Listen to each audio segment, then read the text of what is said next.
Welcome back to another video, guys. We're back out here in the garage with another install on the 2019 Silverado. Now, before we get going, make sure you hit that subscribe button, make sure you hit that like button. Stay tuned for more videos on the 2019 Silverado, the tractor, and in a month or so, we're gonna get the boat back out in the water. So today's video is gonna be on the brake lights that we're gonna be installing under the tailgate. Now, most of these come with a 4-prong trailer light adapter, and then it always gives you the white reverse light. We're going to get this installed, but the best part is we're only going to have to splice one wire, and that one wire will not be on the truck at all. It's going to be on a special adapter, which I'm going to show you next, and we're not going to mess with the truck at all. If anything fails in this system, whether it be to corrosion, if it falls out, or anything of that nature, the truck is still safe. So, alright guys, so here is the adapter. I'm going to put up on the screen here a close-up of where this adapter came from. Now, we picked it up off Amazon. I did not see any lighting companies,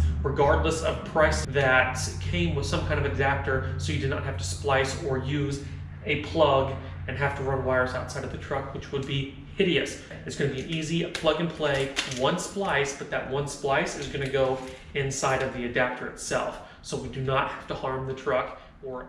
Alrighty guys, so let's get to this install. Alrighty guys, now on the back of this is going to be 2 clamps, one on each side. All you got to do with a flat blade screwdriver is push them in and push this through. Really simple. Now we're going to unplug the gray connector and put in our splice.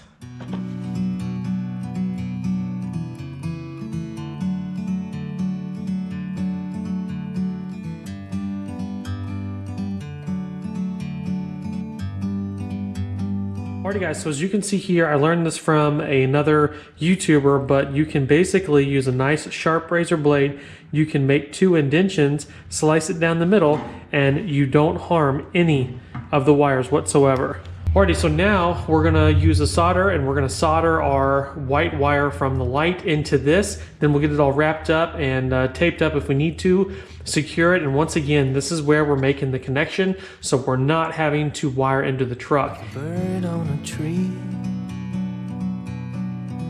I'm just sitting here. I got time, it's clear to see. Alright guys, so we got everything spliced in. We are ready to get this thing installed. Now I did leave the tailgate on. Most people take it off. So we're gonna peel and stick as we go. We're not gonna peel the whole thing off. We're just gonna do it inch by inch. Once we get that on, all we have to do is plug it in and test it out. Alrighty guys, just to show you real quick, I did wire loom. It's gonna be this one right here.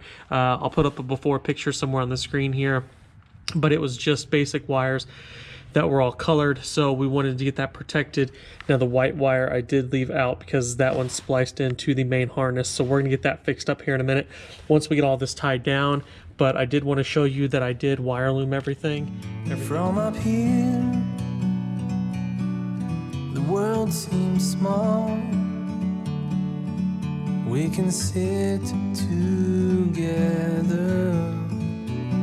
It's so beautiful, you and me. Alrighty guys, so there you have it. Quick, easy, simple light bar for the back of, or third brake light, whatever you want to call it, for the back of your truck. Super easy. I did not take the tailgate off, which makes it a little more difficult, but you can actually put your hands up underneath like you see in the video. Now the GoPro did die at some point in there, so I don't know what you've seen or what you haven't, but it was pretty simple. It wasn't bad. It's super bright. The harness is key because you do not want to hardwire to your truck to cause any damage, and that harness is going to allow you to do that. So I hope everybody liked the video. Make sure you like, make sure you subscribe once again, and we will see you on the next one. Have a good day.